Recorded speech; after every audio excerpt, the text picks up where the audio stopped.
kasih Bapak Ibu, apa kabar hari ini? Tentu kabar baik dan sehat. Anak-anak, hari ini kita belajar muatan matematika. Masih di tema 7, perkembangan teknologi, subtema 2, perkembangan teknologi produksi sandang. Anak-anak boleh siapkan buku pena 3D dan buku tulis muatan matematika. Jangan lupa alat tulisnya. Baiklah, sudah siap semua? Tentu sudah ya. Nah, sebelum kita mulai pembelajaran kita berdoa terlebih dahulu. Kita berdoa menurut kepercayaan agama kita masing-masing. Berdoa dimulai. Berdoa selesai. Tema pembelajaran kita hari ini simetri lipat dan simetri putar pada bangun datar. Dengan tujuan pembelajaran kita hari ini adalah yang pertama, dapat menjelaskan simetri lipat dan simetri putar pada bangun datar menggunakan benda konkret. Yang kedua, dapat mengidentifikasi simetri lipat dan simetri putar pada bangun datar menggunakan benda konkret. Anak-anak, diam di tempat, jangan kemana-mana, perhatikan materi selanjutnya. Menentukan banyak simetri lipat pada bangun datar. Ibu memiliki taplak meja berbentuk persegi. Ada beberapa cara untuk melipat taplak meja tersebut sehingga menjadi dua bagian yang tepat berhimpit dan saling menutupi. Lipatan-lipatan yang dihasilkan dapat digambarkan sebagai garis berikut.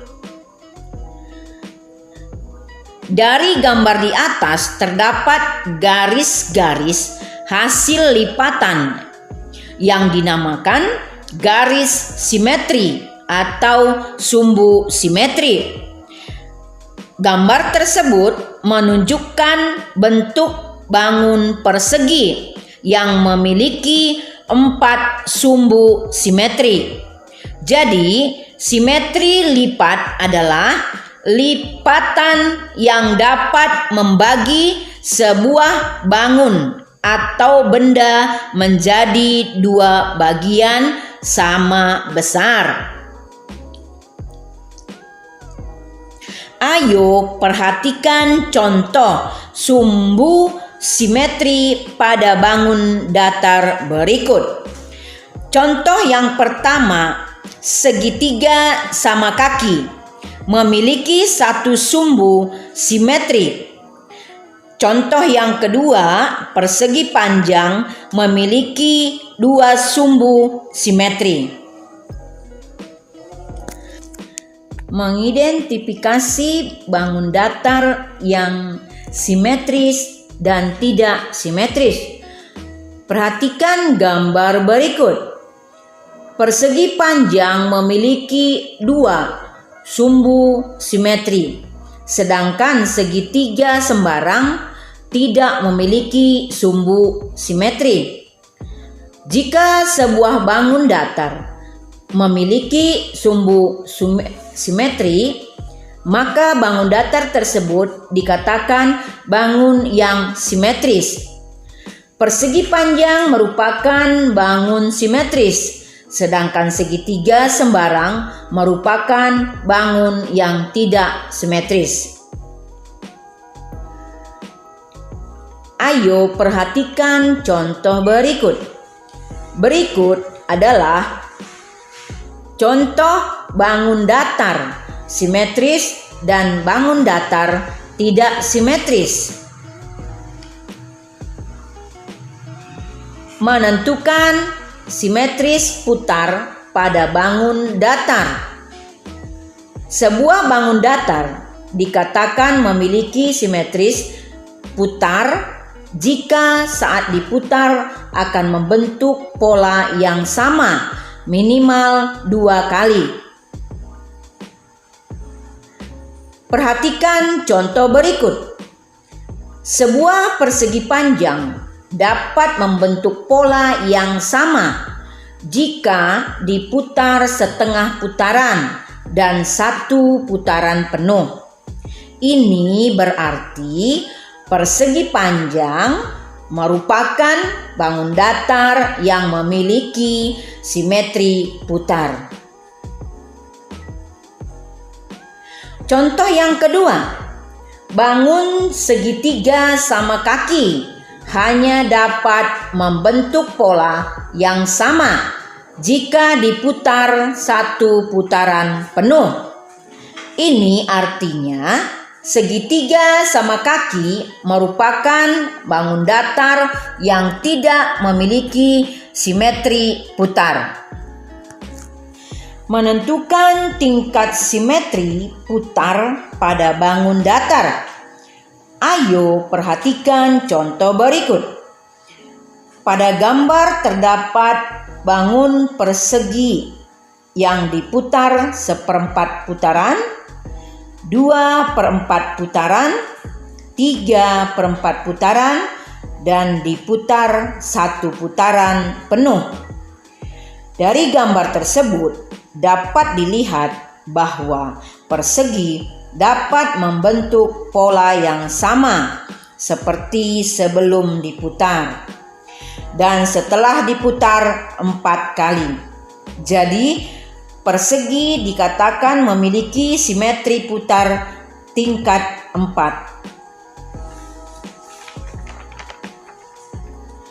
Ayo perhatikan bentuk segitiga sama sisi berikut.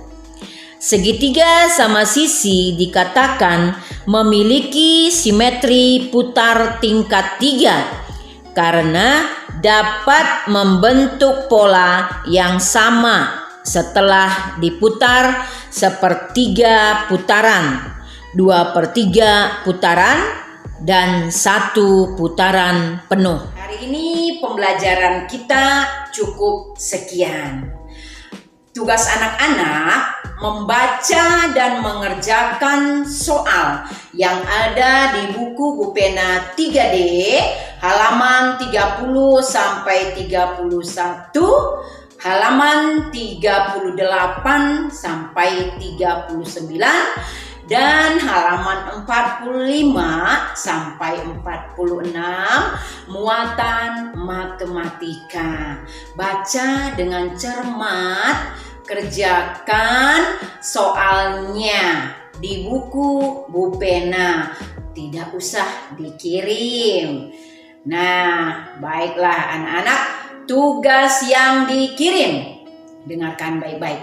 Tugas yang dikirim mengerjakan soal yang ada di buku Bu Pena 3D halaman 51 nomor 1 sampai nomor 5, tulis di buku tulis muatan matematika. Tulisan yang jelas ya nak ya, supaya dapat dibaca. Paham anak-anak tugasnya hari ini? Paham ya nak ya. Nah, selamat belajar buat anak-anak. Tetap semangat. Terima kasih anak-anak. Terima kasih Bapak Ibu.